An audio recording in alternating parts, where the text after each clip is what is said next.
Welcome to Weekend Friends. I'm Anna Kasparian. Joining us from prison, although he's having a great time, is Nando Vila. What's up, Nando? Prison's pretty fun, You just party, you get, 3 hot meals a day. What more could you ask for? It looks like a great time. And they let you wear whatever you want, apparently. Yeah. There's no dress code in this prison. Yeah, it's great. I'm hoping that you're in a fun place. I heard Daniel Bessner in the background talking it up, which makes me think you're having a good time. Yeah, he's talking nonsense nonstop. Bessner, he doesn't know what the hell he's talking about. I don't believe it. I don't believe it. We have a giant show ahead for you guys today. Later in the interview portion, we're going to have Leigh Phillips on to talk to us about the vaccine distribution and which countries have actually fared better than others. And it's actually pretty surprising if you haven't been paying close attention to how distribution works and how supply chains have basically been destroyed by neoliberalism. But we'll get to that later. There's a possible global tax that's being pitched by Janet Yellen, Treasury Secretary. Nando's going to talk about that. And I'm going to discuss the housing market and what is currently happening, which is basically an acceleration of what we saw after 2008. Private equity firms snatching up single family homes, and it's destroying our opportunities to find a place to live. But before we get to all of that, Nando, I wanted to figure out what to talk about for our banter today. And I want to banter about how there's nothing worth bantering about. Like the news has been, in my opinion, just unbearable, difficult to care about. Every day we get a slow and steady drip of Matt Gaetz drama. Every single day we hear, arguments about whether or not progressives are doing enough in Congress. Like, it's just, I want to get out of this news cycle. Like, there's nothing inspiring going on. Actually, I was just chatting about that with producer Kale before you came on in the pre-show, and I was just like, outside of very kind of localized things like the Amazon Union Drive in Bessemer or some DSA activity in New York City and things like that, like it just feels like we just don't have a role to play on the left so much in the news anymore, like in the affairs that are going on. Like we just, after Bernie's defeat, when the Bernie campaign was still alive, and I'm including sort of the in between 2016 and 2020, it did feel like we were building towards something that we could have a potential shot at power. And now it just feels very, very far away. And it, I think, has the effect of, it's slightly paralyzing in that you just feel like you have no, the debates are happening, but we don't really have that much of a role to play. Obviously, that doesn't mean you give up and go home, but like, it just doesn't, it doesn't feel like we have anything to fight for, that the stuff is happening whether we like it or not, like irregardless of what we do. Yeah, I think that's a good analysis of what makes us feel the way we're feeling right now. It's also just kind of like an awareness of how the stories that do get published right now don't really have a material impact on anyone, really. Like it's scandal related stuff. It's nonsense. There's nothing but nonsense in the news. And it's been really difficult to put rundowns together for, a daily show that I host. So it's been difficult. So we're just here to tell you folks that our banter segment includes the fact that there's nothing to banter about. But we do have great decode segments for you guys, which we'll get to in just a minute after our Verso read. Nando, take it away. Yes. Well, you know that if you join the Verso Book Club, you get every new ebook that Verso publishes each month, as well as one or more books in the mail. All Verso Book Club members will also get 50% off everything on the website, books and merch, for as long as you are a subscriber. Each member tier is 50% off for your first 3 months. The Comrade tier is only $20 a month, and if you join in April, you'll get 4 books. Planet on Fire, a manifesto for the age of environmental breakdown by Matthew Lawrence and Laurie Leyburn Langton. Terminal Boredom by Izumi Suzuki, a short story collection translated from Japanese. Prophets of Deceit, a study of the techniques of the American agitator by Norbert Guterman and Leo Lowenthal. and the updated paperback edition of Being Numerous: Essays on Non-Fascist Life by Natasha Leonard. Yeah. Terminal boredom. I got to pick up that book. Maybe I can relate to it with everything we're going through in the news cycle right now. But everyone check out Verso. It's a great partner of ours, and we appreciate their support. Yes. Well, let's talk about disaster capitalism, Nando, and what we are currently experiencing during this pandemic in the form of more redistribution of wealth to the very top. And the housing market, if anyone's been looking at housing prices, I'm sure you've noticed that homes just become more and more out of reach. I know you and I talk about this all the time, Nando, and it's going to get worse. The question is, are we in a bubble, and how is that bubble going to impact us the second it pops? Let me make my point. Cops clashed with demonstrators in Los Angeles just a few weeks ago as the city violently forced a growing homeless encampment out of Echo Park. Get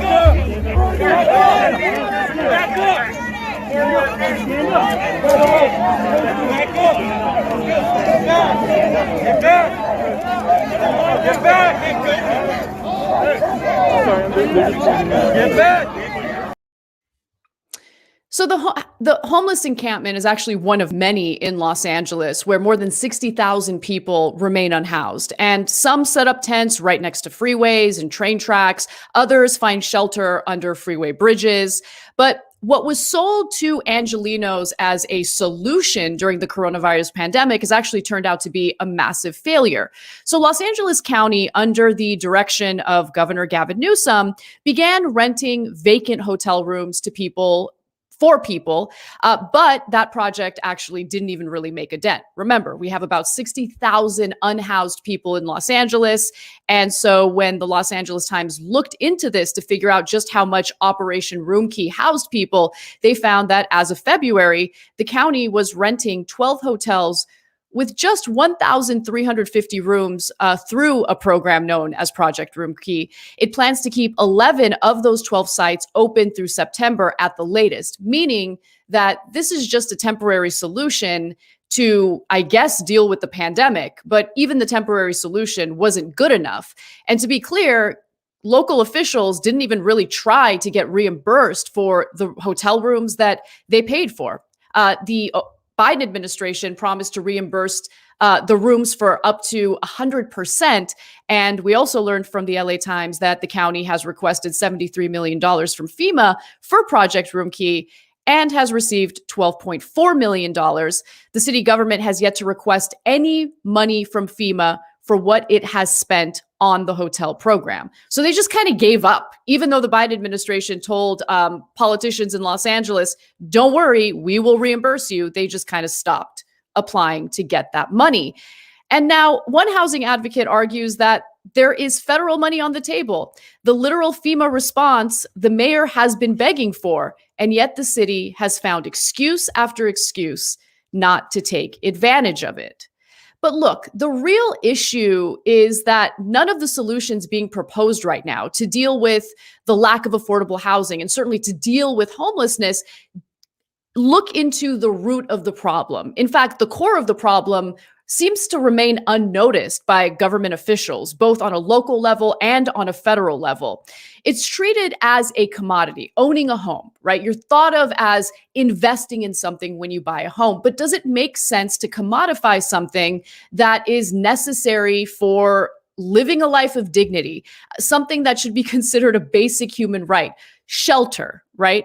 And the fact that we've commodified it has obviously led to the situation we're experiencing now. But government policy that essentially rigged the system against ordinary working Americans has accelerated the problem. That's certainly what happened after the 2008 economic collapse. And that's how Obama decided to respond to the collapse. Take a look at this. Tent cities are growing in America, where unhoused people live together in places like sidewalks and public parks. Hundreds of encampments popped up across the U.S. since the economic crisis of 2008. And when the global pandemic hit in 2020, homeless numbers spiked and tent cities became exponentially larger. So homelessness did become worse after the 2008 economic collapse, even though the Obama administration sold their economic recovery policy to us as if it was going to benefit middle-class Americans, working Americans. It was supposed to prevent Americans from getting foreclosed on. But just the opposite happened. And it's worth exploring that to really understand the moment that we're currently experiencing. The important thing to keep in mind is that when shelter, this is the point, when shelter is considered a profitable investment rather than a basic human right, the vultures will swoop in and outbid ordinary Americans, and they will game the system to their advantage. So rather than forcing some burden sharing between banks and homeowners through bankruptcy reform or debt relief, Obama prioritized creditor rights, placing most of the burden on borrowers. Obama enabled and encouraged roughly 9 million foreclosures. And when that happened, the vultures came in. As the Wall Street Journal notes, financiers stepped in starting in 2011 and gobbled up foreclosed homes at steep discounts. They dispatched buyers to courthouse auctions with duffel bags of cash. They dominated the market for a few years, accounting for about a third of sales in some markets. There wasn't much competition. Banks made it harder for regular home buyers to get a mortgage. Now, keep in mind, the Federal Reserve was printing money, handing it over to the banks to provide liquidity. And the whole point was that the bank would then have the money necessary to lend to ordinary people so they can remain in their homes, so they can purchase homes. That is not what happened, though. They kept the money for themselves. They rigged the system against us and decided to purchase homes at, obviously, an incredible bargain. Reporter Aaron Glantz, who wrote an incredible book about this called Homewreckers, shows just how these vultures exploited the tragedy of 9 million individuals who had lost their homes. Take a look. But I noticed that the homeownership rate in this country, instead of going up during the economic recovery, it kept going down. It went down in 2012, it went down in 2013, 14, 15, and 16. Until 2016, it bottomed out at its lowest rate in over 50 years. We have seen a massive transfer of wealth, as I mentioned, not from, one group of families who got foreclosed to another group of families who were able to buy homes. But we now have 3 million homes in this country that are owned by LLC, LP, and LLP shell companies. And some of the largest buyers of these homes were these private equity funds run by Tom Barrack and Steve Schwartzman. Steve Schwartzman, the head of Blackstone, the individual who bragged about snatching up these homes at a bargain following the 2008 economic collapse. And then he turned them into rentals that were basically neglected. He didn't spend much money on repairing these rentals. And tenants, understandably, had many complaints. During the pandemic, by the way, even though there's been an eviction moratorium, Blackstone has continued to evict individuals for failure to pay their monthly rent. Now, it is important to take a look at just how far it went with these private equity firms. Take a look. There's now a company called Invitation Homes, which was founded by Blackstone, Steve Schwartzman's company, owns 80,000 homes across more than a dozen states. And it's a publicly traded company now. They had their IPO. So you can they track very clearly their rent increases, the relatively small amount of money they spend on maintenance, and also importantly, because these people are leveraged buyout kings, they have been taking these homes and bundling them into this new type of mortgage-backed security, taking on a ton of debt. So, for example, I mentioned earlier Sandy Jolly, this longtime homeowner in Los Angeles area whose family owned their home for more than 30 years before they were foreclosed on by Steve Mnuchin's bank. Now that home is part of a $960 million mortgage-backed security bundled with thousands of other homes. So if you go and look at the property record, you don't see like a $20,000 home equity line of credit to remodel the kitchen. You see a $960 million lien on the house taken out by a private equity firm. So essentially, these private equity firms are engaging in similar activity that we saw in the lead up to the 2008 economic collapse. We're talking about potentially toxic assets, especially when you consider the fact that these are massive leveraged buyouts that rely on people renting their units. Think about how Americans can barely afford rent and how many Americans have to take out debt in order to make ends meet.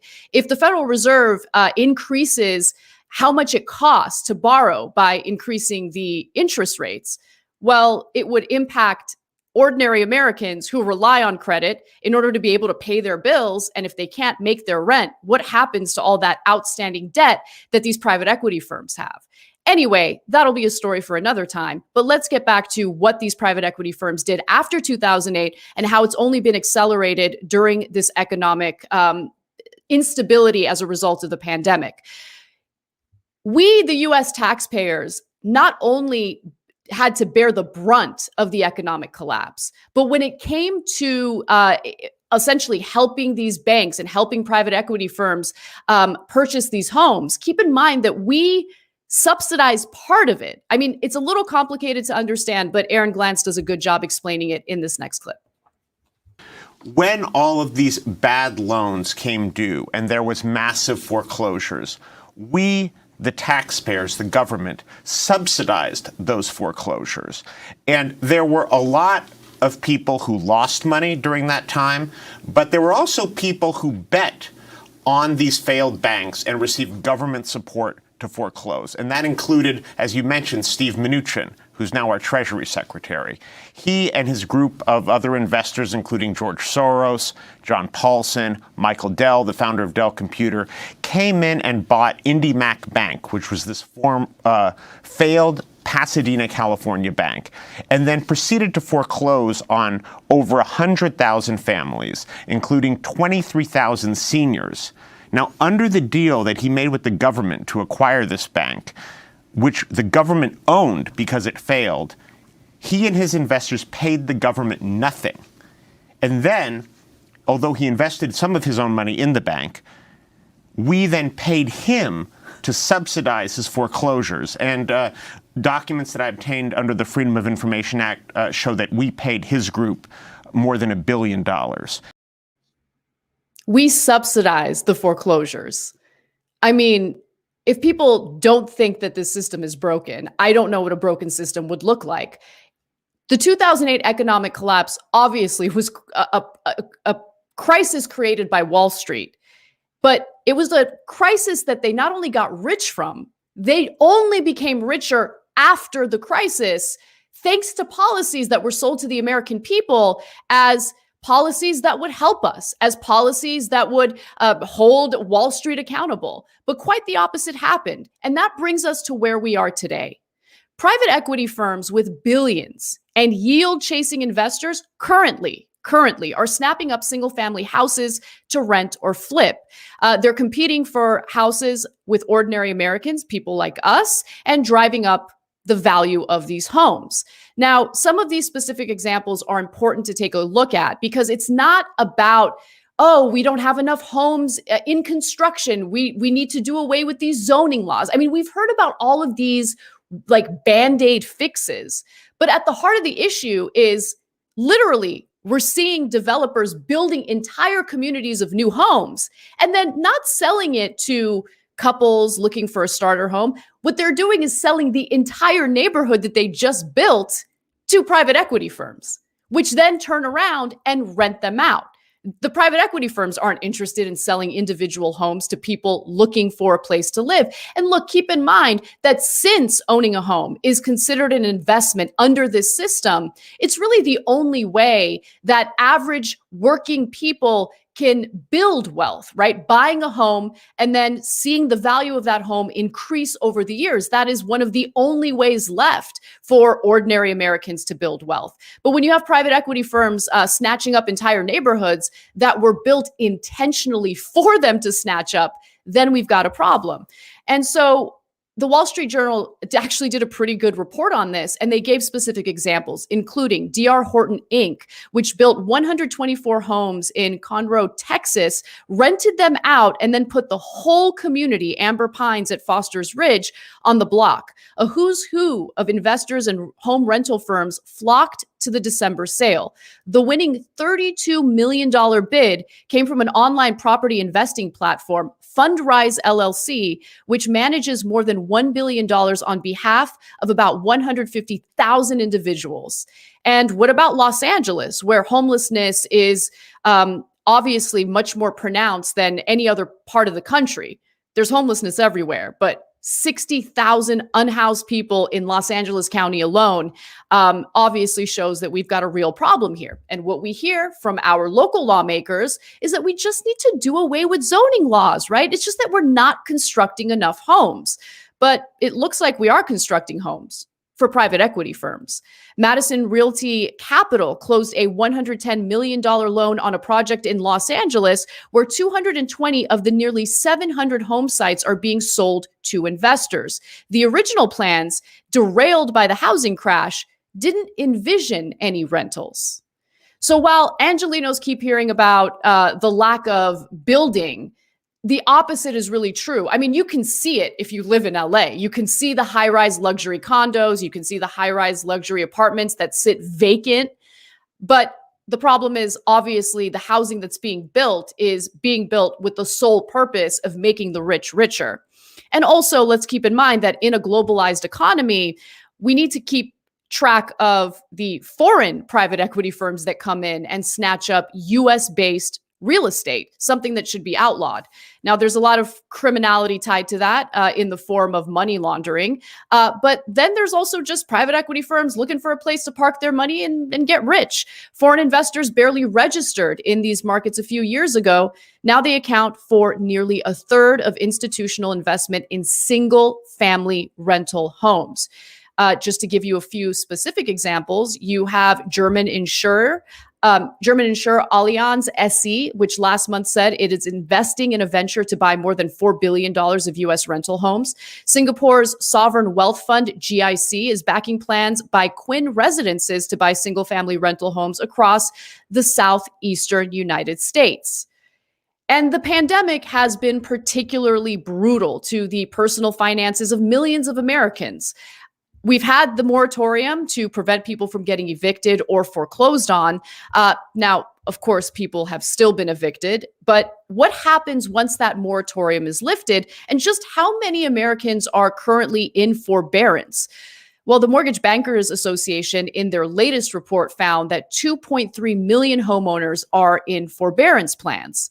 Will the lenders allow homeowners to refinance? Will they allow the homeowners to attach the missed payments toward the end of their loan rather than having to pay large lump sums at once, which of course they wouldn't be able to afford? Are we going to deal with mass foreclosures?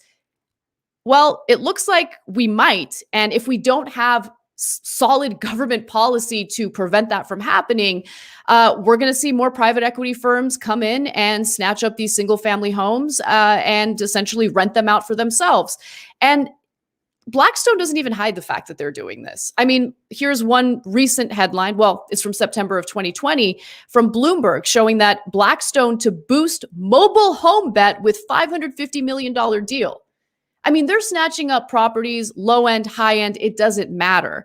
And also, the private equity giant Blackstone is leading a group of investors in a $300 million minority investment in Tricon Residential Inc., which owns and manages more than 30,000 single family rental homes and multifamily units in North America. And look, it should be terrifying considering that Blackstone doesn't care about the moratorium and has decided to evict its own tenants in the middle of this pandemic. That's the dystopian world that we're living in now, and it's only going to become far more dystopian in the future because we don't even hear Congress talking about this issue. And why do we have foreign investors buying homes in the United States when we have a housing crisis? Office buildings will also be freed up as more people work from home. And so Glenn Robbins, who's over at Jacobin, writes, a better model will be to revisit what happened in parts of London in the late 1960s and early 1970s when hundreds of privately owned, badly managed or empty homes were taken into public ownership. Similar things happened during the same period in the fire-ravaged Bronx through cooperatives.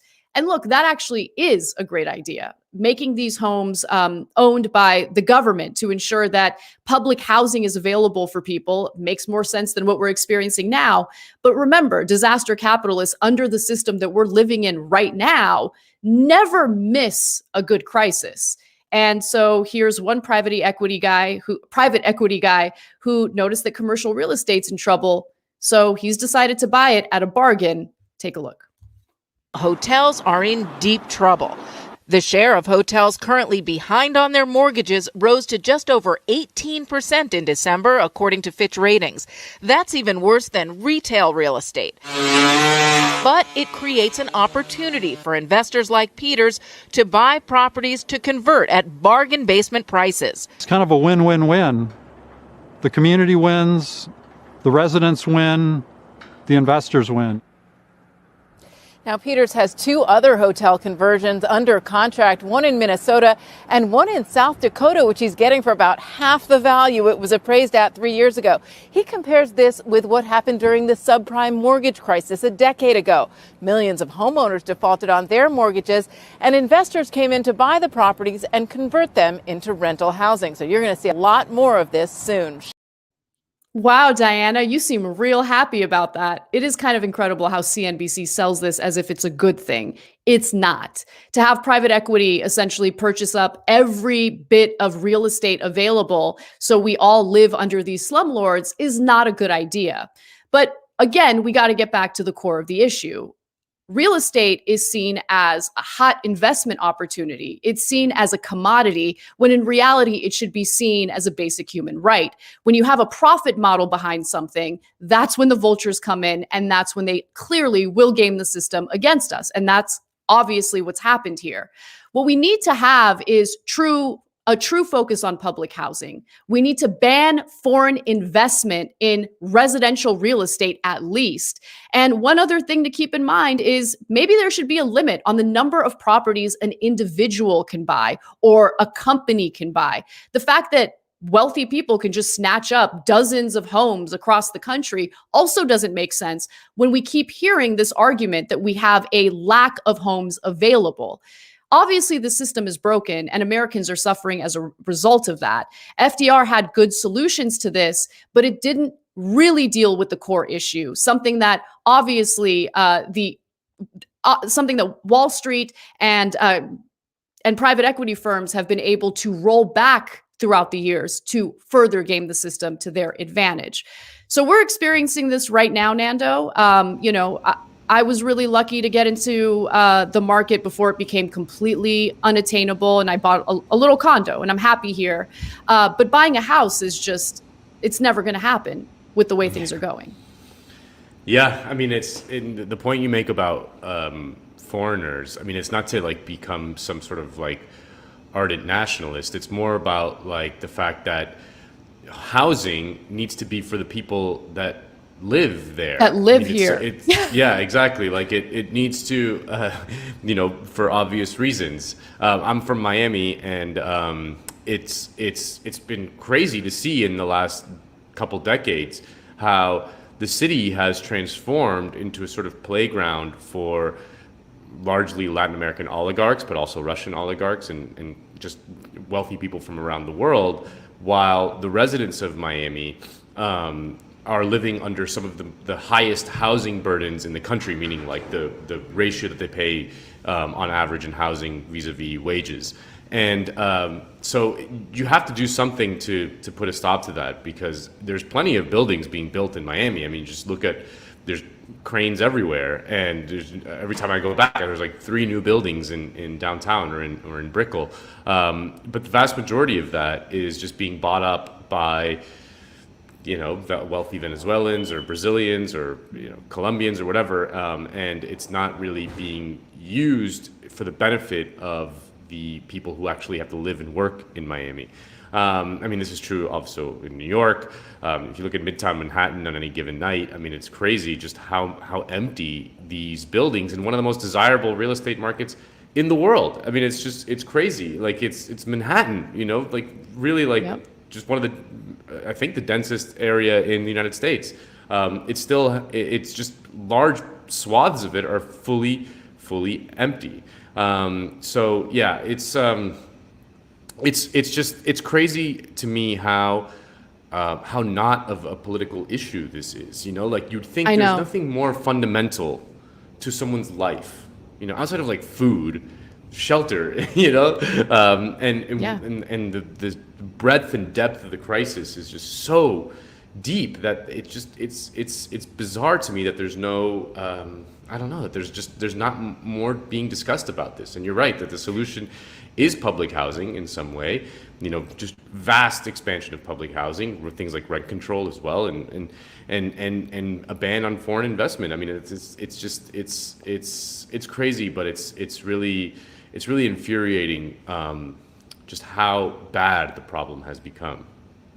It's so bad. I mean, you see it.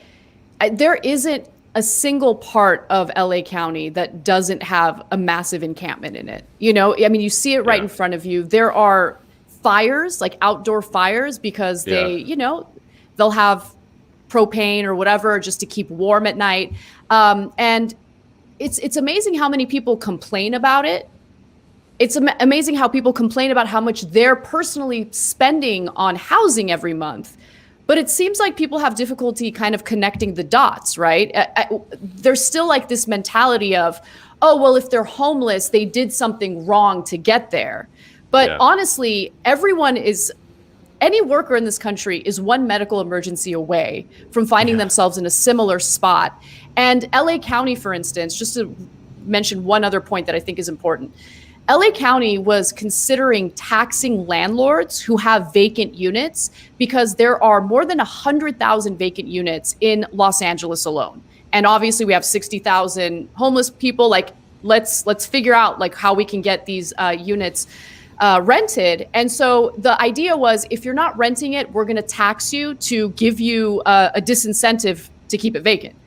And this LA City Council just brushed it under the rug. Like, no, we're not interested. And I suspect it's because a lot of these empty units are owned by these big developers who like the tax benefits that they get for having these empty units and don't want to rent them out. You know, there's just so much shady crap going on, and it drives me crazy. It's an important story. Yeah, no, it's part of the illogical nature of the capitalist system we live in, where we have people out living on the streets and we have empty homes. I mean, that fundamentally is a political failure that needs to be resolved, you know, urgently. So, yeah. Well, Nando, one other thing that needs to be resolved is these people who dodge their taxes, these tax havens. What are we going to do? What are we going to do about it? Well, hopefully we can tax them. You know, back in 2017, Donald Trump slashed the American corporate tax rate from 35% to 21%. This obviously made business people very, very happy. They'd been complaining for years that the 35% rate was way too high and that it made U.S. firms uncompetitive in the global market. This was, of course, always a bunch of gobbledygook. Because of the presence of many tax loopholes, few businesses actually paid that 35% rate. And in terms of competitiveness, I mean, just look at the top companies in the S&P 500. U.S. firms are doing fine. Now, President Biden is proposing to raise that rate back up to 28% in order to pay for his big infrastructure bill. Now, it's still below the 35% it was before 2017, but if they do it in a way that closes a lot of those loopholes, the effective rate may be higher. But in the wake of that proposal, Treasury Secretary Janet Yellen called for something very, very interesting, something that certainly piqued my interest: a global minimum corporate tax. Treasury Secretary Janet Yellen has called for a global minimum tax rate. The goal, getting other countries on board in order to prevent offshoring. This is a tax rate for corporations. Let's listen. Competitiveness is about more than how U.S. headquartered companies fare against other companies in global merger and acquisition bids. It's about making sure that governments have stable tax systems that raise sufficient revenue to invest in essential public goods and respond to crises. Now, if implemented, a global minimum corporate tax would probably be the most significant reordering of the world economic system since the Bretton Woods Agreement of 1944. It is an idea that Thomas Piketty has been calling for since his book, Capital of the 21st Century, burst onto the scene in 2013 and changed the way a lot of people thought about inequality. When you are in a situation where the largest multinational corporation in the world sometimes pay a lower effective tax rate than the small and medium-sized businesses, this is not good for anyone. Well, this is good maybe for them, but for the economy, it's not good. And, if the middle class feels that they are paying more than the very rich, this is not good, because at some point later on down the road, if you want support for globalization, it's important that broad groups in the population feel that they are benefiting from it. You cannot have just such a big fraction of the gains going to such a small group. So you want more transparency about who pays what. Right. And for this, you don't need a global government, but you certainly need more global cooperation, more automatic exchange of information between countries about cross-border financial assets, so that we have an equitable tax system which allows government to invest in public infrastructure. This is not good. This is very not good. Now, when I was at Fusion, we were one of the news organizations that partnered to publish the Panama Papers leaks back in 2016. It was an incredible trove of information that showed just how staggering the offshoring of wealth really was. A new report says that at least $21 trillion is being held around the world in what are known as offshore accounts or tax havens. Now that is $21,000 billion, 21 followed by 12 noughts, as you can see there. It is as much money as the entire annual economic outputs of the US and Japan combined. Yeah, $1 trillion really is a lot of money. It's like 1,000 billions. Think that's a lot of money. Now, estimates today say that the actual amount of money hidden in offshore bank accounts could be as high as $32 trillion. I mean, just think of what we could do with all that money. Now, this problem has really gotten way out of hand during the neoliberal era, as financialization and globalization have made it easy for corporations and the wealthy to move vast sums of money around the world with just a couple of clicks of the mouse. What has happened is that because corporations are able to move around very easily while countries are fixed in place, it creates an incentive for countries to lower their rates in order to attract investment, thus creating a race to the bottom.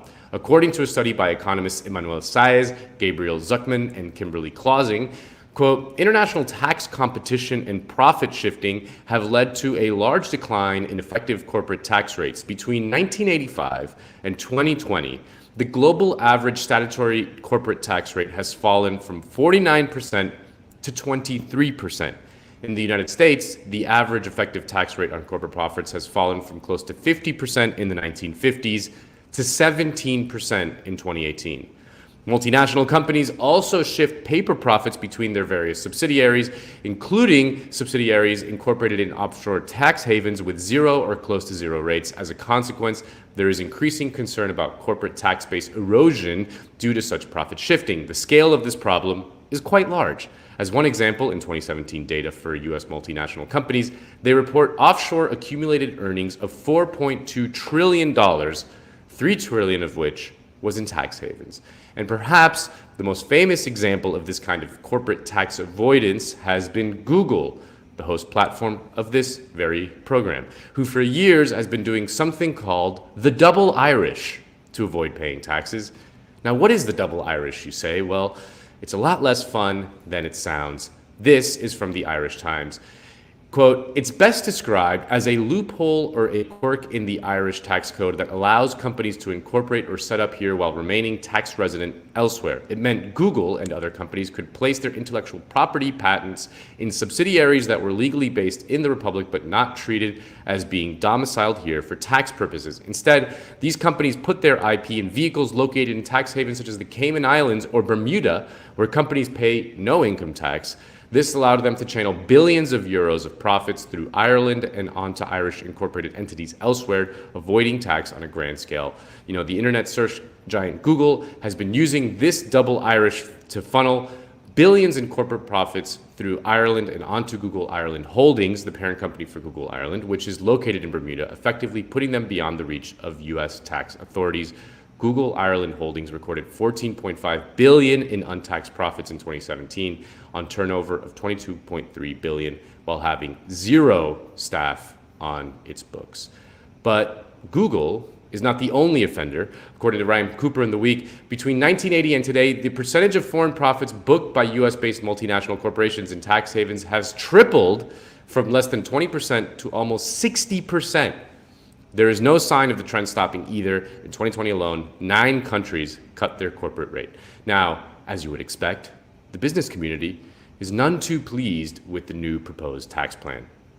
The opposition to higher taxes from the business community is almost unanimous. 98% of the CEOs surveyed by the Business Roundtable said raising the rate from 21 to 28% would have a moderate to very significant impact on competitiveness. 75% said it would dampen investment and innovation, and 71% said it would hurt their ability to hire. Now, those survey results just came out today, and in a statement, Raytheon CEO Greg Hayes said keeping competitive tax policies in place is needed to help reinvigorate the U.S. economy and lead to more opportunities for Americans, especially after the pandemic.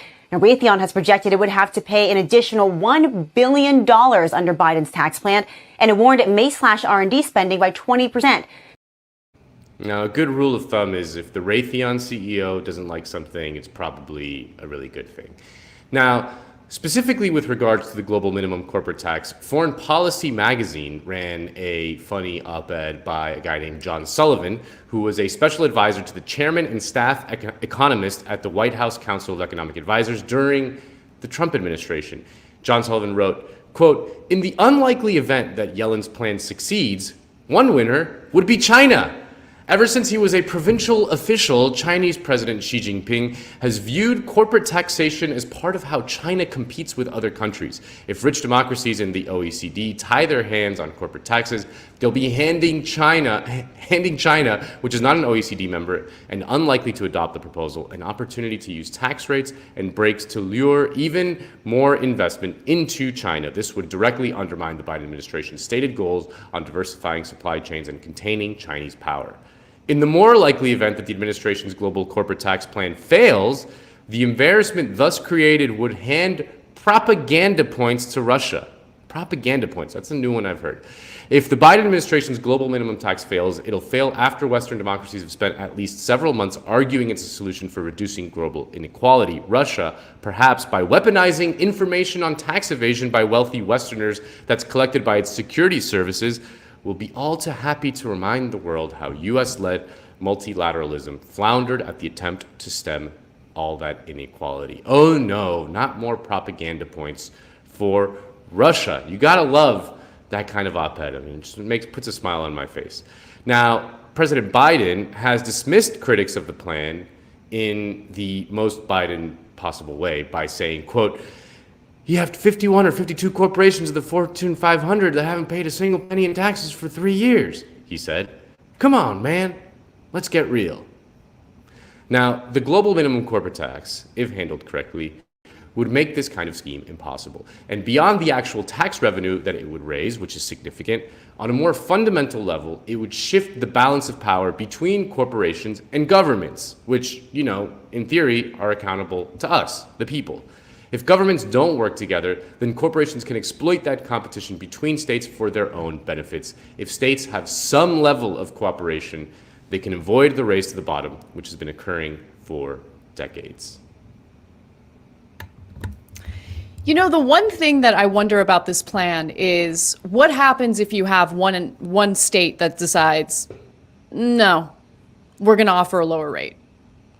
That's always possible, obviously, but if it's one of those things where like the U.S. and the rich world, the powerful world, the powerful countries, exert their power on all kinds of other things. Like they can put pressure on the Cayman Islands, to play ball by, threatening sanctions or things like that. Like I'm not going to advocate like threatening, bombing them or something, but like there are ways that the rich countries can coerce countries to do this. And there's also ways that they could just, on the other end, that they can penalize corporations who engage in this kind of thing. Like if say one country doesn't play ball, then you can just say like, well, anyone who does business with that, like any corporation that sort of settles, their headquarters there or whatever, in that country, like will just, you can't do business in the United States, or you'll get a massive tax penalty or something like that. Like there's just a million ways to exert pressure if they really wanted to. The United States influences local laws all over the place for various nefarious things. They could pressure these kind of tiny countries if they really, really wanted to. So yeah, I mean, it's probably one of these things that's going to take a long time. It's not going to happen overnight. I mean, I do find it interesting that within the Democratic Party, the co-sponsors for this kind of bill in the Senate have been Ron Wyden, who's good on a number of issues, Sherrod Brown, which is not very surprising, but also Mark Warner from Virginia, who is, I believe, still, if not the richest senator, one of the richest senators, and generally like one of the most conservative Democrats. I mean, people know about Joe Manchin, but Mark Warner is not too far behind. So yeah, it's been an interesting kind of development. I did not expect it. It was not in the conversation in any way. I mean, it's been kind of kicked around in certain policy circles for a while, but it wasn't like a campaign issue or anything like that. But it's something that needs to happen desperately. And I think that maybe in the wake of the coronavirus pandemic, when governments have become very, very desperate for any kind of tax revenue at this point, like their tax bases collapsed with the the sort of economic stoppage caused by the pandemic. Like it may be the reason why the United States and the EU are thinking about implementing something like this. Yeah, it is interesting. I mean, I get a little pessimistic, especially when it comes to people like Janet Yellen, who, was not the greatest when she was the head of the Federal Reserve. But the Federal Reserve has all sorts of problems with or without Janet Yellen.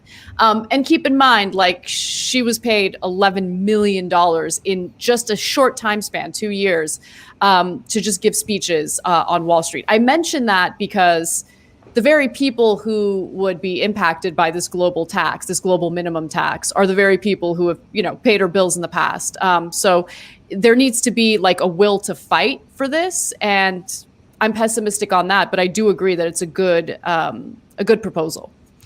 But since you mentioned coronavirus and how governments have found themselves, pretty ill prepared to respond to the pandemic, I think it's a good time to bring on our guest. And here to speak with us today is Leigh Phillips, a journalist and Jacobin's science writer, also the author of Austerity, Ecology, and the People's Republic of Walmart.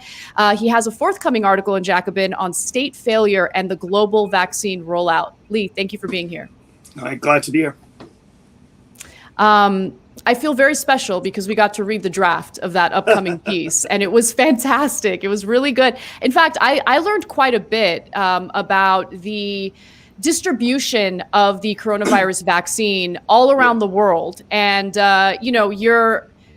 you basically end with this realization that, believe it or not, the United States, with its broken healthcare system at all, has done a great job with distribution, whereas Canada has had a difficult time with distribution. So can you talk about why? Yeah, sure. So one of the reasons that I really wanted to write this article was, given the incredible success that the United States has had with the vaccine rollout, and the UK as well, and how terrible Canada has been, and how terrible Europe has been, there might be people in the United States, more of a more conservative bent, let's say, or libertarian bent, that would use this as an example to say, see, we don't need Medicare for all. Canada has this great single-payer health care system, and so much of Europe has have their own public health care systems, and this hasn't worked. Yay, capitalism! Isn't capitalism great? And the reality is that that's not really the real story here. So I wanted to break down in a very sort of concrete fashion, very detailed explanation as to why Canada's vaccine rollout has been just such a gong show, as we call it, up here in Canada. Yeah. Do you want me to walk? Yeah. What is it? Why has it been so difficult for Canadians? So, I mean, basically, what I talk about is the fact that we are very, very used to talking about state failure in the developing world. But the reality is that since the 1970s, across the West, as a result of neoliberalism, there's been a steady undermining of state capacity. And state capacity is just a bit of jargon that really just means the ability of states to mobilize resources, either material resources or human resources. Basically, it's the ability of states to do things. If they announce a policy, it'll happen. That's basically it. And Canada, at the early part of the 20th century, had a laboratory called Connaught Labs, which was publicly owned. It produced therapeutics and later on became sort of a world-class developer and manufacturer of vaccines. It was so world-class that actually, it was primarily what delivered the polio vaccine to the United States. That's how impressive it was. But in the 1980s, it was privatized by our conservative Prime Minister, Brian Mulroney. And then it was later bought up. And there was also a manufacturer in Montreal, a vaccine manufacturer in Montreal as well, but that also got bought up. And year after year, there were reports that came out from various different public health experts, clinicians, vaccinologists, after each major sort of health crisis, after HIV/AIDS, in the wake of the SARS pandemic in 2003, the H1N1 swine flu in 2009. At each of these points, experts said, look, Canada has lost thanks to sort of privatization, Canada has lost its vaccine sovereignty, its ability to produce its own vaccines. That's basically the rationale. So Justin Trudeau, lauded around the world as this great sort of liberal prime minister, is actually deeply neoliberal.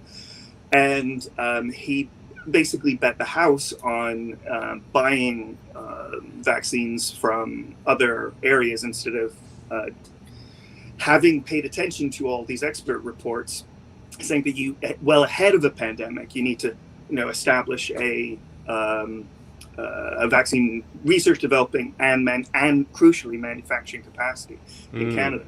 And he didn't. But he wasn't the only one. I mean, there have been 6 prime ministers in Canada that have been repeatedly warned by experts saying, look, this needs to happen. And the additional thing to this is the fact that, Canada has a population of 36 million. That seems kind of a lot, but it's, it's roughly about a tenth of the United States. In a globalized world, that's just too small of an economy, too small of a market for any private vaccine manufacturers or pharmaceutical companies to set up shop, which is why the state basically needs to maintain this as a sort of like the fire service. It's just they're ready to go in the case of a pandemic. Even the private sector pharmaceutical biotech industry put out a report in 2010 basically saying Canada needs to develop its own vaccine manufacturing capacity, that you have it sit idle, doing nothing, ready to go to ramp up in the case of the pandemic. Now, of course, the private biotech firms who are just thinking like, well, we'll be the ones who do it, and the state will just pay us to do this. But so even the private sector recognized that this was an issue. Europe has a whole other set of issues, and I can get to that in a second if you like. Yeah, I mean, so it's interesting. It's really just that because the United States is not just so rich, but also so large that it just has an advantage over a country like Canada, and even in this kind of privatized neoliberal market. Is that correct? Because of it, yeah. Well, there's 2 things. One, because of its sheer size. So it's always a market that private investors are going to be interested in locating. But the additional thing is that for all of the utter disaster of Donald Trump's pandemic management, in this one thing, he really did exactly what needed to be done. That is to say that he sort of reversed course with respect to 40 years of collapse of state capacity, of states' governments being able to do things through primarily through Operation Warp Speed, which was the big vaccine policy. But there's a couple of other things as well. So as early as February, the Biomedical Advanced Research and Development Authority, or BARDA, was throwing money at the vaccine developers. So just like straight out of the gate, there was a state-led intervention. One of the things that allows the United States to be able to do this in a way that other places can't necessarily historically is because the U.S. ironically actually has one of the more interventionist economies in the world in terms of sort of economic planning. It just all tends to happen within the Pentagon. So long as you can call it, stick a flag on it and a gun on it, it's fine for the state to intervene and to plan. And the Defense Advanced Research Projects Agency was the model for this, and was the sort of location of development of all sorts of advanced technologies that were later spun off into the private sector. Basically all of the main sort of technologies in your smartphone roll out of public sector funding, and a lot of it comes from DARPA. Well, DARPA then, because of its such success, was then repeated over and over again in a number of other agencies, the same sort of model where with ARPA-E, so the Advanced Research Projects Agency, but with respect to energy, and BARDA is just the sort of biomedical one.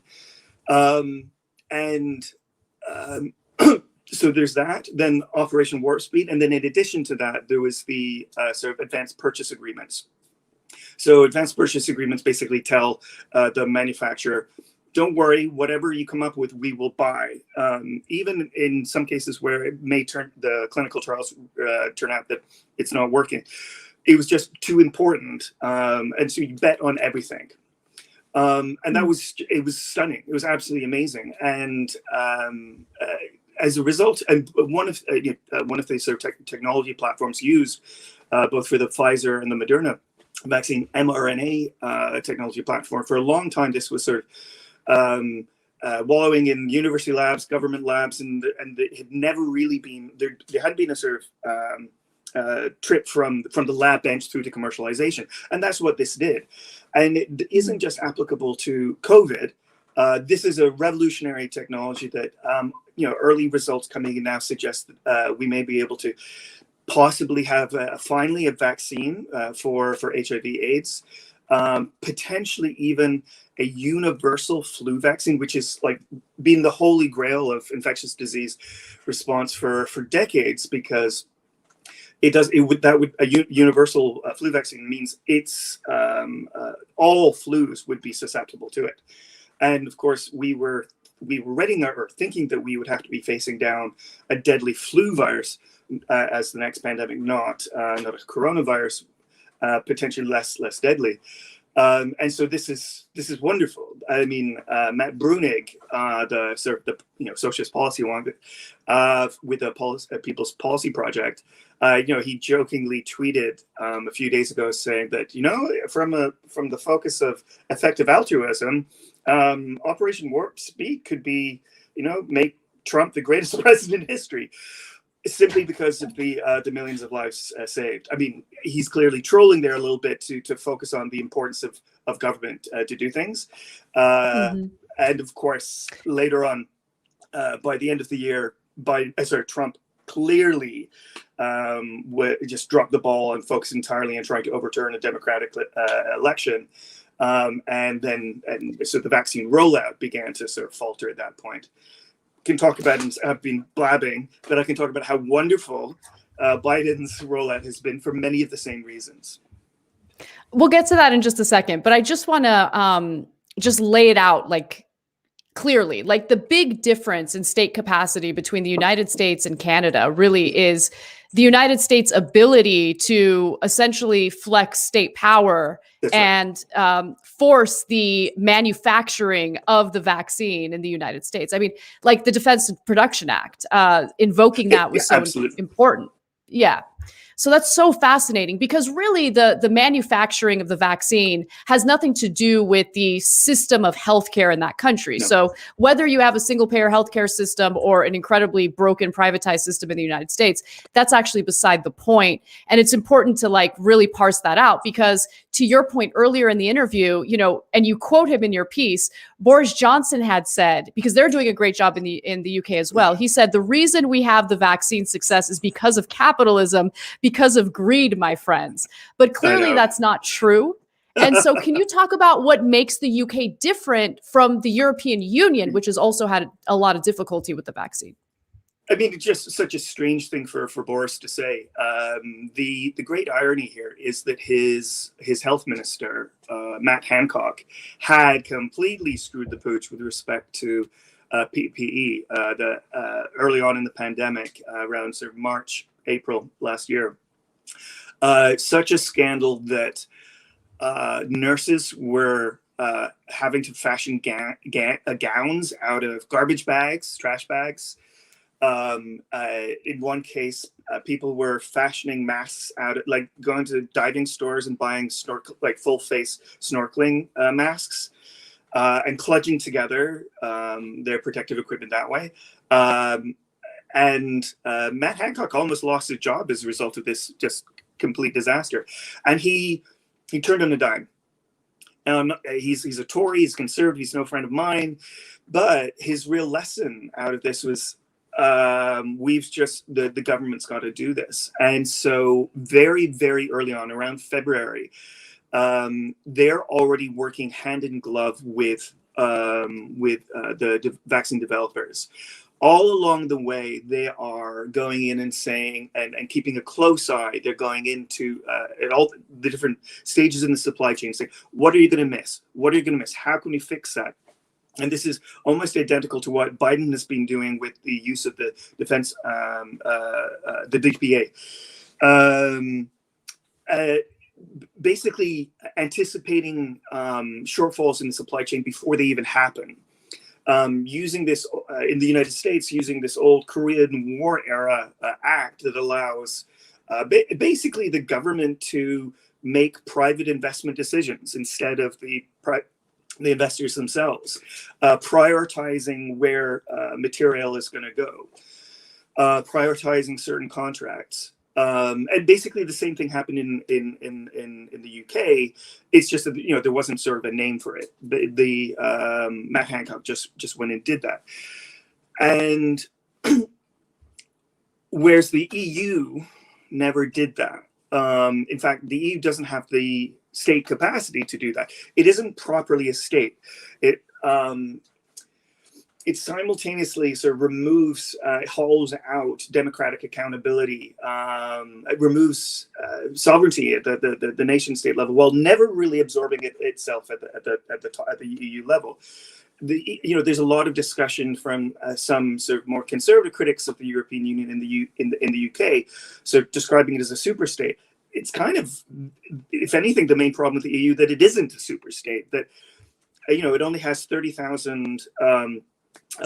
Civil servants, which is about the size of the staff complement of a mid-sized city, whereas they're basically governing or not governing a population base of 445 million people. So they just don't have those levers of state that they can pull on to engage in this. And they're also just ideologically sort of more neoliberal. They don't even want to do this. It's the very purpose of the European Union is to sort of as a project of liberalization of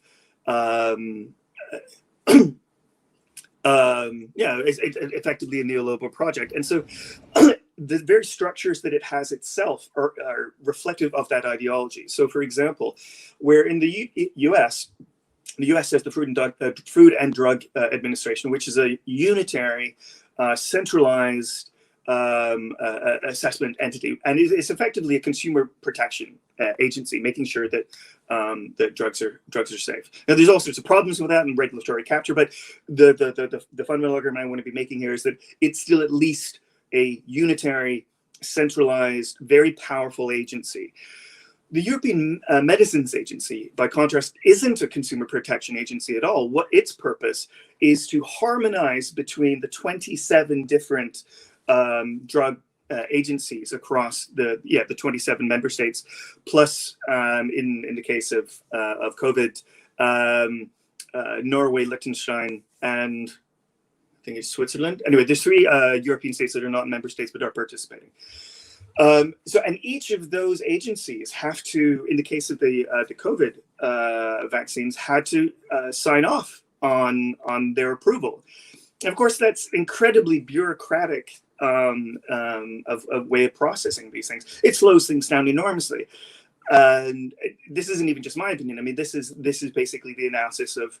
You'll see this in the Financial Times and a range of sort of publications and actors who are not necessarily immediate fans of economic planning and strong state capacity. The EU it's just this incredibly weak entity. It's very much a parallel to what happened in Canada, where as a result of 40 years of neoliberal undermining of state capacity, it isn't able to do things anymore. Did we lose Leigh? Leigh got bumped off for a sec. I assume he'll be coming back. No. Here he is. We got him. We got him. Sorry. We got you, Leigh. All right. Welcome back. You'll see. Welcome back. Sorry. No worries. Leigh, I wanted to ask about the news that broke this week about the Johnson & Johnson vaccine. Right. The Biden administration halted the administration of the Johnson & Johnson vaccine after there was I think 6 blood clot cases reported. I know my friends back in Spain, I'm originally from Spain, are very, they're all, in Spain, to the extent that they're getting vaccinated, they're getting the AstraZeneca vaccine. They're very worried about that. What do you make of all that? What can you help us unpack what's going on there? Yeah, I mean, I think that it's coming towards exam season at universities and colleges at the moment, but definitely next semester, Introduction to Statistics course professors are going to have a field day with this. It's such an object lesson in sort of probability and these sorts of things. So out of 7.2 million doses delivered worldwide, 6 people, just 6, have contracted this sort of blood clot condition. That's less than 1 in a million. So the benefit of being vaccinated vastly outweighs the danger, the risk involved with from this blood clotting syndrome. For comparison, there.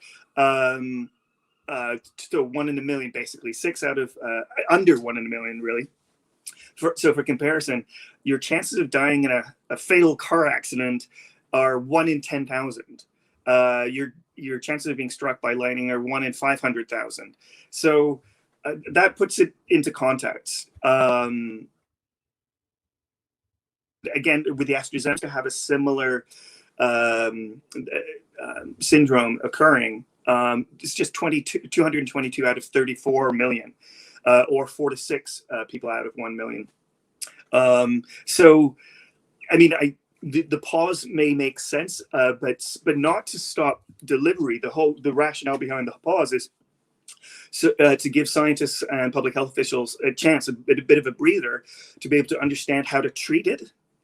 To identify who it's most likely to happen to, and therefore potentially you could say, okay, well, maybe we could use a different vaccine in the case of these people, or also just identify what the process is, and maybe then fix the problem. So reducing the chances, they're already incredibly low. It's incredibly rare. So to reduce that risk even further. Nobody should be scared at all. This is, there are side effects for the aspirin that you take. There are side effects for almost any intervention, medical intervention. This is completely normal. There's nothing to be worried about. The main problem is that we'll have, an army of anti-vax militants saying, see, I told you, big pharma's out to put microchips up your butt and stuff like that. As I was just talking about, the reality is it's quite the reverse. The fact of the matter is that vaccines just are not very profitable.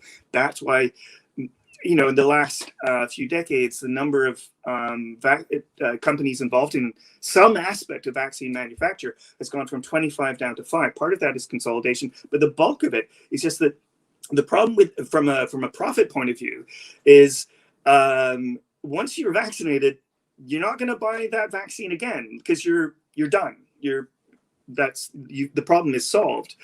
Whereas what a company wants to be doing is they want to be producing a commodity that somebody has to buy on a constant basis. So it's much better for them, much more profitable to be producing drugs or other therapeutics for chronic diseases where they have to take that drug maybe every day for the rest of their lives. That's much, much more profitable. The Operation Warp Speed, the advanced purchase agreements, what the UK was doing in terms of monitoring the supply chain, all of that package is the crucial thing there is about government removing the risk from investors. So the investors can then say, okay, I'm happy to throw money into this because I know I'm going to make my money back because the state has said I'm going to do that. The irony is, I wish vaccines were profitable. Like that's actually the problem, but they're not. Right. I mean, sure, that's the problem, but the profit motive behind all of it, I think, is the problem. I mean, you mentioned why, investors aren't as interested in a vaccine when it's just one and done. There isn't really a money-making opportunity there. Not to sound conspiratorial, but I would love to get your thoughts on it.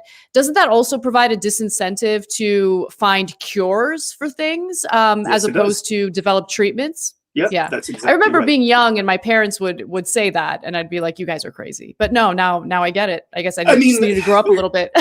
There's a conspiratorial way to think about that, saying, "Oh, the reason that we haven't come up with a cure for cancer is because it's big pharma wants to whatever." No, it's just that there are many different cancers. It's very, very complicated. That's the reason there. And the reality is that we have actually radically reduced incidences of cancer. We've radically enhanced treatment of them. So I guess what I would be arguing is for a much more nuanced understanding, an evidence-based understanding of the way that markets warp pharmaceuticals, the way that they warp medical equipment production, the way that the profit motive undermines optimum health outcomes with respect to private provision of health services. All of that. I have a really good understanding of that. Again, based very clearly in evidence, and not sort of flipping over to is just evil CEOs doing evil things. The alternative, and because a lot of that turns to like an embrace of so-called alternative medicine for which there's absolutely no evidence of any benefit, and in many cases actually genuine harm from sort of quack medical treatments. Let's remember that those people operate in the market as well, in addition to the fact that it's just nonsense.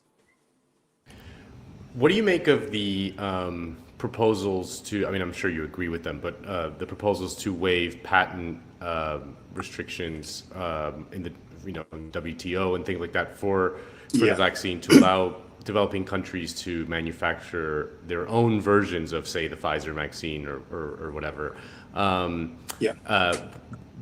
What do you make of that? If you were to make a rationale again, like, is there any sort of good faith rationale against it, or no?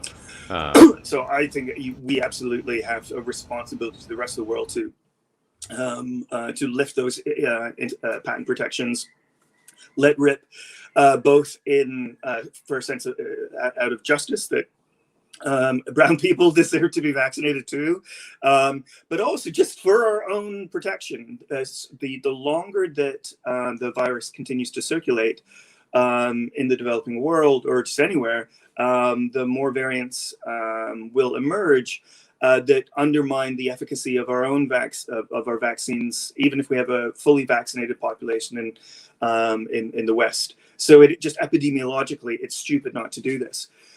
The good faith, in answer to your question, Nando, about is there a good faith argument with respect to this? So the argument goes that there will be no incentive to private pharmaceutical companies to develop vaccines, or in fact anything, if the minute that we really need something, we undermine their patent protection. They suddenly now will always be worried that they won't be able to get a return on investment. So they're not wrong there. But there's two things that we need to say in response to that. The first thing is, as I've just explained, they didn't pay for, the investors didn't pay for any of this. The money, much of the technology platforms were developed in university labs or private labs. So university labs or government labs. The reason that they needed to partner with large manufacturers like AstraZeneca or Pfizer was because universities can't afford clinical trials, and they don't have the manufacturing capacity in-house. There's no factories at universities. But again, the clinical trials were paid by the state, and the manufacturing was either paid by the state or there were advanced purchase agreements by the state. So every step of the way, it wasn't private investors taking a risk, taking a gamble on this. So it's just simply not true. And the second thing that we should begin to say is, like, I'm of the opinion that it's about time that we take pharmaceutical companies entirely into the public sector. That all that we're doing at the moment is, even if the public sector is basically paying for things that are not profitable, the private sector is still running off and cherry picking those chronic diseases for which they can produce therapeutics that are profitable. So this is fundamentally unfair. What we should be doing is we should be taking all of that into the public sector and then use the profits from the sale of profitable drugs to subsidize the production of the unprofitable ones. Basically, it's the post. I think last time I was on, we were talking about the postal service model, where it's profitable to send a package from New York to Washington, but it's not profitable at all because there's so much labor involved. Send the same package to Anchorage, Alaska, but by dint of being a citizen of the United States, everyone has the right to this essential infrastructure, and so they cross subsidize. That would be the model for this as well. I think that's the right model. And I'm curious if Canada has learned anything from this pandemic, and not just Canada. The countries are really struggling with manufacturing and distributing the vaccine, the wealthier developed countries. Have they learned anything from the flaws in their system? Yes and no. Okay, and very first, I just remembered something that I really wanted to say about what Nando was saying with respect to the developing world. Just a quick factoid here, which is just grotesque. The British Medical Journal just had an article out saying that the current rate of vaccination, because of the under-delivery of vaccines to the developing world, the poorest countries will likely not be fully vaccinated until 2024. I mean, that's... Jeez, that's crazy. It's grotesque. It's absolutely grotesque. And just this weekend, the count now is 3 million dead. 3 million dead worldwide. That's half a Holocaust. It is fucking outrageous that we live in a society, an economy that cannot do this. It's makes me I'm just furious, livid about this. Right, back to Canada. What Canada has learned, what the European Union has learned. So, needless to say, within Canada, Canadians are furious. Even conservative newspapers are banging the drum and saying, like, you dropped the ball, Trudeau. What on earth is going on in Ontario right now? The provincial government has just instituted, because the third wave of infections is off the chain. The government has introduced an ability for cops to stop anybody just randomly to ask, "What are you doing out of the house? Where are you going?" This complete breach of the Canada's Charter of Rights, just because of this utter abandonment of public production of vaccines, vaccine manufacturing. So in response to this, Trudeau said, okay, I'm listening. And there was a lot of calls for him to sort of reestablish Connaught Labs or use the Connaught Labs model. And he set aside $1 billion. That doesn't sound a lot in the American context, but in the Canadian context, $1 billion is still quite a bit. And you think, okay, well, this is great. And he's funding, he's going to be publicly funding vaccine manufacturing, so-called onshoring of vaccine manufacturing, returning vaccine sovereignty, delivering vaccine sovereignty. But he hasn't really learned the lesson. That $1 billion is sprinkled across the country to private labs in private manufacturers in Vancouver, Calgary, Winnipeg. I think there's a university lab in Winnipeg, private labs in Montreal and Toronto. And one of the things that the public health experts talk about with respect to what made Connaught Labs so successful was this seamless end-to-end research, development, manufacturing, and inspections in-house in a single body, this centralization. It's also just secondarily a complete waste of money. Every single private sector unit within that supply chain, some will be doing the finishing, some will be the fill and finish, some will be the actual production of the raw materials, others doing various different other aspects of the supply chain and the development. Each of those private companies will have their own profit margin that they need to take out. So instead of that $1 billion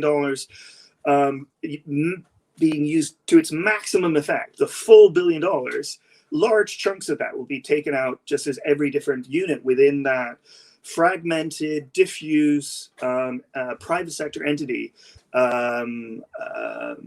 across that entire network. And then finally, he hasn't fundamentally solved the problem. Connaught Labs was privatized. So these are still private entities. The minute that, even if they throw tons of public funding at them, subsidies, the minute that something is more profitable than those subsidies, like running off to some other jurisdiction or being purchased by some multinational that has its own priorities that have nothing to do with Canada, then you're recreating that same problem of loss of vaccine sovereignty. The only way for Canada to resolve the vaccine sovereignty issue is for Canada to produce effectively a public vaccine production facility. Makes sense. Leigh Phillips, thank you so much. Oh, go ahead. Yeah, if you wanted to finish up with the European Union. You want to hear? Mm-hmm.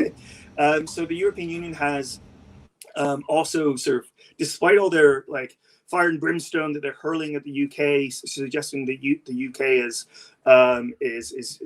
evil and they're not sending their vaccines to the European Union. Really, I mean, this is basically not a cover up, but basically it is covering up for the fact that they just dropped the ball. Now, behind the scenes, they are sort of learning that lesson, and they are developing new sort of agencies within the European Union that we'll see how this develops, and I think that's certainly to be cheered. But at the same time, they still haven't fundamentally learned the problem with the European Union in terms of state capacity.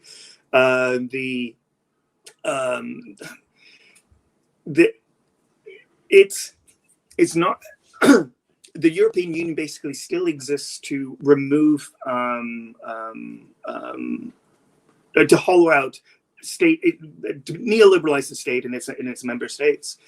So the delivery of this, I mean, it's a step forward, but at the same time, it will. The more and more things that are like this, if that they attempt to do it, it will begin increasingly to look like a state. And once it begins to look more like a state, it really needs to have that democratic accountability. Otherwise, people will not accept it. Already, there's a lot of resistance to the European Union's lack of democratic accountability. The European Commission is unelected. The European Council is elected, but it's a chamber that for which there are no direct elections, and it meets in secret. The European Parliament is the one democratic agency directly elected, but it is incredibly neutered. It can only amend legislation. It can't initiate legislation, and even that, only a small number of fields of policy. So it really is a very sub-democratic entity, and that really is the rationale as to that was the purpose of it. It was to the part and parcel of the 1970s, 1980s neoliberal revolution was to insulate decision making from popular input and democratic control, because democratic control tends to lean more social democratic, and so until they fundamentally solve that problem of democratic accountability, it's not, and give up the effort to neoliberalize society, it's not fundamentally going to be solved. All right. Everyone check out Leigh Phillips and his upcoming article that's going to be published in Jacobin. And of course, his books. He's the author of Austerity, Ecology, and The People's Republic of Walmart. Leigh, thank you again for joining us and being so generous with your time. Thanks for having me. Thank you. All right. Lovely. Yeah, he's so smart. Seriously, I love that we got like an advanced draft of that piece, because it was so informative and really pointed to like each country has the core problem of a privatized pharmaceutical model, right? Mm-hmm. But also unique issues when it comes to the way the vaccine is manufactured and distributed. So definitely check it out once it's published in Jacobin. You should be subscribed, by the way. I love Make that Leigh, the way Leigh, he's on the left, but he also is very much engaged with kind of the real world, I guess, for lack of a better term, but also has imagination to imagine a better future using the existing mechanisms of power. So like, his book, The People's Republic of Walmart, basically argues that Walmart's productions or logistics sophistication and economic planning could be used as a good model for some sort of state planning, that they are effectively kind of doing a lot of the functions that a state does, and they do it effectively. They just do it for profit rather than for people's needs. I think about you look at Cuba, for example, which has developed a vaccine. And they have their own vaccine. Unsurprising. Yeah, it's totally unsurprising.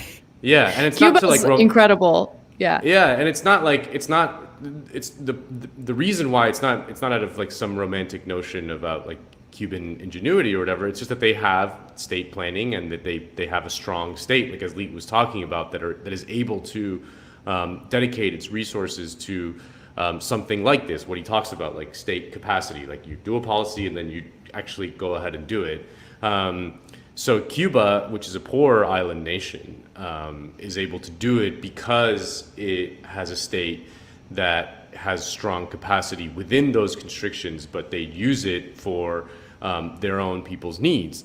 If we did that, if we had a similar orientation in the United States or in Europe or any rich country, the potential for human development kind of like boggles the mind, right? It's like, if we actually applied the might and the riches of this country towards, social ends rather than, allowing some hedge fund guy to buy his 12th house, then we would just unleash a amount of human potential that is just absolutely mind-boggling. So yeah, love reading Leigh's work. Love hearing him talk. You mentioned Cuba, so it reminded me of boy, you're gonna get me in trouble. I heard No. Christian reached out to you for your understanding of Cuba and what really happened. My husband's Cuban, born and raised in South Florida, so he's been very he's only gotten one side of that story. So just gonna make sure his family knows he's talking to you, okay? I don't want any trouble with my in-laws. Anyway, why don't we bring Kale on and take some of your super chat questions? We're probably gonna end a little bit early today, but we're definitely gonna answer some of your questions before we go. What's up, Kale? Hey, this was a great show. Love Cuba, love Leigh. Two of our favorites here on Jacobin.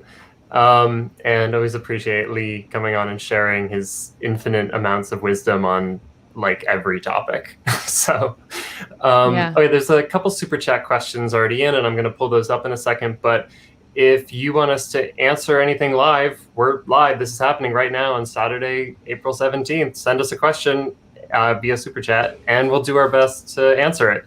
So I do want to start with this one actually, because it kind of speaks to something that Anna asked Leigh earlier, and then Leigh started to touch on, and maybe it's just worth it to kind of double down on this. But this viewer asks, if a reason Big Pharma hasn't developed the universal flu vaccines, or a reason why they haven't, maybe that they are accruing billions in profit from flu medication. Do you think that documents saying that exist? Would the media report on it if they did, such as when, what happened with big tobacco companies? I mean, I don't know if those documents would exist, but I actually do think that the media would report on it. I mean, maybe I'm giving them too much credit, but I mean, like, we're obviously critical of corporate media, but even in legacy outlets, like let's say the New York Times or even the Wall Street Journal, they do have reporters who tend to still do some muckraking that's important. So the housing crisis and what happened following the housing crisis, a lot of that was reported on by legacy media outlets, corporate media, and some of those reporters did a great job. So I think they would break that story if they had documentation to prove it. Yeah, it would make some reporters' career the way the big tobacco story made, turned Lowell Bourbon into a superstar, played by Al Pacino in the Michael Mann movie. Whether there's like a document that says that just like is a statement saying like this is exactly the way, you don't really need it. It doesn't matter. You know the profit incentive. And that's it's not about being conspiratorial. It's the most banal thing in the world. I mean, it's just like people will respond if in a profit-driven society, in a market society, in which all these functions are left to profit, the investment decisions will be geared towards the things that have the greatest potential profit margins. That's not like. It's not smoke-filled rooms. It's not evil CEOs. It's the most banal thing in the world. Like, you don't need a smoking gun. That's right there out in the world for anyone to see. Think about the mRNA framework, right? And how it was already pretty much developed. But as Leigh Phillips mentioned, it was wallowing in like university labs and stuff because there wasn't really a profit motive to bring that to market. And that's a perfect example. It's really enlightening. Right. Yeah. Those things that are profitable are produced, and those things that aren't. And so the only thing that will produce it is the state. That's it. Like if it's not profitable, no private organization, no private firm will produce it because why would they? It would have to be the state. Or if a state has an industrial policy. And that's been a lot of the story of the 20th century, that you have states, you have governments around the world that are able to effectively, through carrots and sticks, a lot more sticks than what we see now. It's a lot more carrots these days. But you can effectively get corporations to invest in the way that you want them to. That's a lot of the success story of the Nordic countries, is that they still had and still have big profitable corporations. It's just that the profits are reinvested into those public goods that benefit everyone, because all the workers involved played a crucial role in creating those profits in the first place. So they are justifiably, rightly redistributed back into the economy to help the people. And because even if there would be some theoretical profit to be made, if the amount of upfront capital investment is so large, because it's just it's really hard to do something. I mean, we saw this in the case of the railroads, that, obviously it would be very profitable to own and operate a private railroad, but it took so much money to build it that very few capitalists actually, took the plunge because it was just such a risky investment in many ways. Sometimes you do need state capacity there to spur that kind of, to just like get them over the initial hump of that. It's just like, maybe, you can imagine in some theoretical future, 20 years from now, like if some company was able to develop something, they'd make a lot of money, but that's such a long way down the line, and there would be so much money up front involved in the development that maybe they'll make the decision that it's not worth it. So that's another thing, is just applying resources to endeavors that are, I don't want to say moonshots, but like, that are just considered riskier for private investors. Yeah. Yeah. Right. This is touching on what we're talking about. This is a super chat from earlier in the show that I can't pull up, but I have a screenshot of. Tom asks, there was a lot of corruption and cronyism in the UK PPE procurement. Can the failures and excesses of capitalism and society be fixed without revolution? That's a big question. I don't see a revolution around the corner, bro. I mean, it's just that, it's just not, you can't imagine 1917. I don't know, like, the 1917 happening, or even 1959 Cuba. Those were much weaker states and systems than we have now. I just don't see it. So we got to figure something else out. Well, and again, I mean, the history of the 20th century is the history of us doing just that, of us successfully, not completely, but successfully in key ways, curtailing the power of corporations, of markets, of this necessity, this compulsion to maximize profit at the expense of everything else. Obviously, it wasn't settled, and this is one of the most unequal moments in human history that we're living through. But we've seen in the past that there are things that we can do, and so the question is: was what happened in the past a fluke? Was it something that was doomed to failure? Or was it that, they ran up against, important and significant contradictions and lost key battles? I mean, I tend to believe that a lot of the reason why the welfare state rolled back, some of it is just the changing nature of global capitalism. But there's moments where, it wasn't, I don't think, from the get-go determined whether or not, capital was going to win or workers were going to win. And like, these are fights. And so you have to understand kind of the structural logic of the system that sets it up so that, business is always in a better place.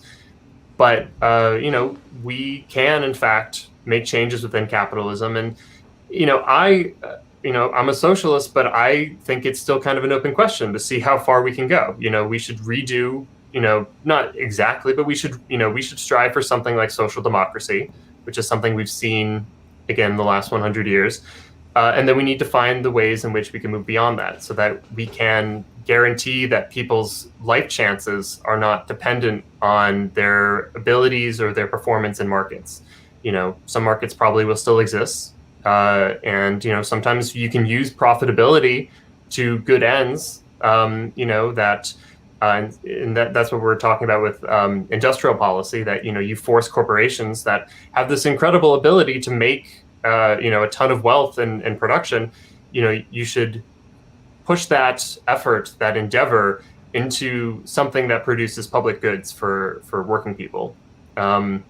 So, yeah, I think we don't necessarily need a revolution, but at the same time, it's not really available anyways. So whether or not it is necessary is something that we don't know, I don't think, until we are in a much better position. It might be that there will be some final clash between workers and capitalists, but we are so far from whatever that is right now. And so that's why it matters to try to deal with certain legal issues, to deal with, key workplace fights and struggles, and because these are real people's lives that we have to, if you ever want them on board for the long project, you gotta, we have to be able to show up and fight in the immediate fights that are happening right now. So, okay, let me try to find some other super chats. This was from Irina. She just says thank you, but thank you. Thanks, Irina. Appreciate that. Okay, so here's another one from Anastasia, who writes, I understand organizing to push large-scale policy is important, but given what we are up against, should socialists place more value on individual community efforts towards self-sustainability? Well, I mean, I guess the short answer is any of those efforts have to be like a yes and effort. That I don't discourage anyone from getting involved in local politics or even in like some sort of community effort to do like community gardens or something like that. We've seen that, especially like in the wake of something like the hurricane in Puerto Rico. Had they done a little bit more of that, maybe they would have been better off. But at the end of the day, our problems are global in nature. They're large-scale problems, especially climate change, and they require large-scale efforts from powerful entities like states, and that's the only way that we're going to do it. I mean, that's just the only way that anything meaningful will be improved is by harnessing the power of the state to those ends. And some of the problems we face, some of the logistical challenges we face, some of the environmental challenges we face need large-scale solutions. Like there's just no way to do it without that. So we really have no choice. Yeah, I totally agree with you on that. I mean, like being there for one another in your community, and I feel like there's like is this about mutual aid specifically or focusing more on local government? But either one, I mean, it's still not really a robust solution to what we're experiencing in a global economy. And even, with this pandemic, a global pandemic, you really need a centralized response to it in order to handle it effectively from beginning to end. And, countries like the United States haven't really had that kind of approach. That's why we failed from the beginning. I mean, once the supply chains were, stressed and we weren't able to get PPE, it shows how disastrous it is to, not have manufacturing of these things in our country. Like all of these things need to be taken care of by the federal government. And, if your community does what it can to prepare, that's one thing, but it's not enough, obviously. Right.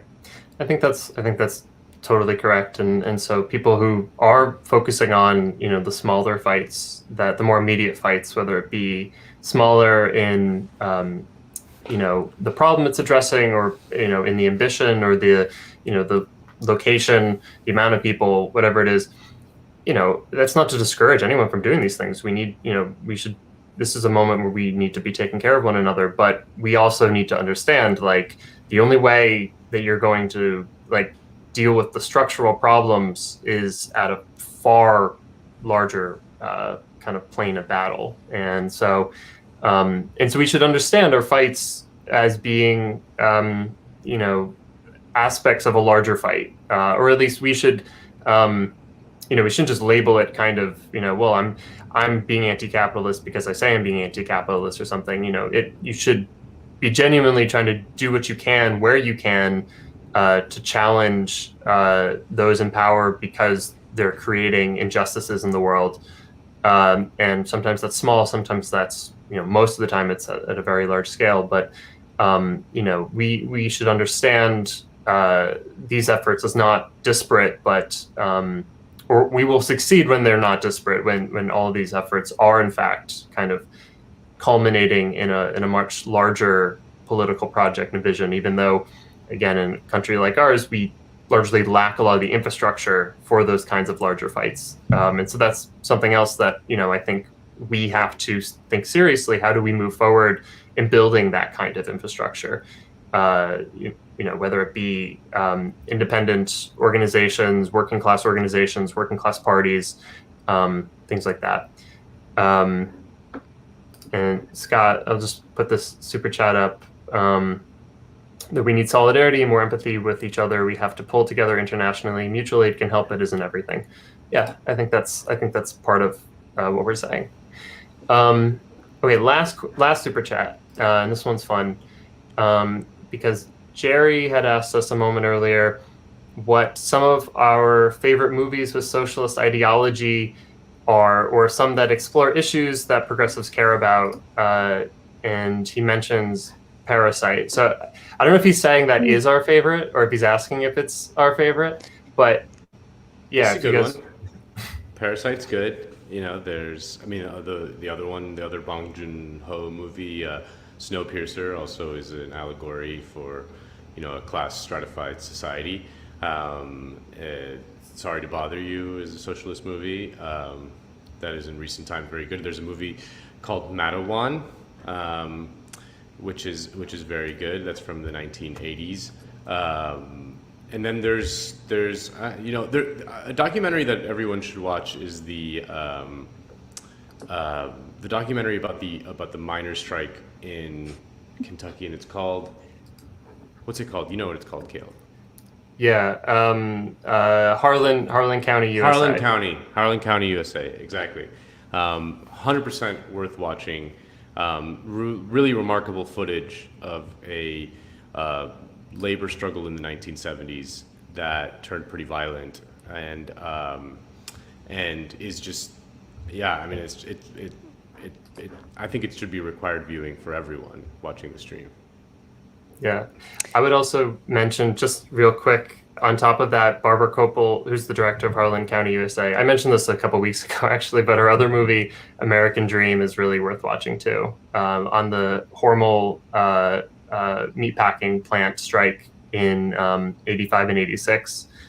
It's an incredibly in-depth and fascinating look at a union fight, and again, specifically a union fight in the middle of neoliberalism and globalization, just kind of on the down slope effectively. And it's a fast, I think I'll have my political quibbles with the director on kind of the perspective she takes, but it's an amazing amount of footage.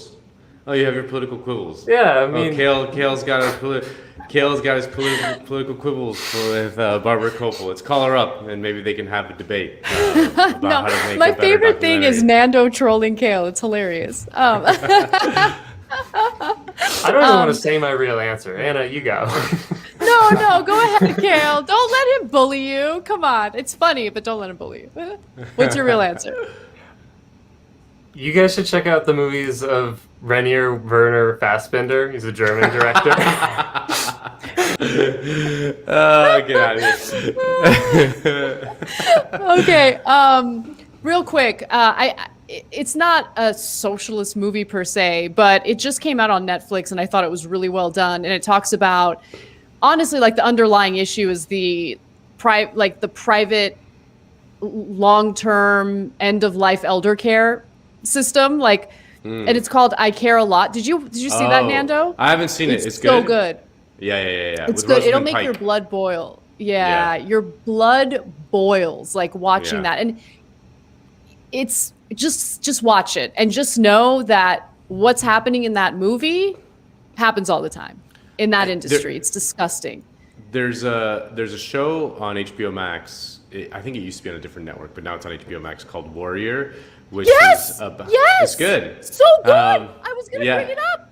But But it really talks about how labor precarity and can fuel racial animus, essentially. It's really good. And it really is about capital and labor, in that sense. It just there's the bosses, and then and how they import workers and how they pit workers against each other, and blah blah blah.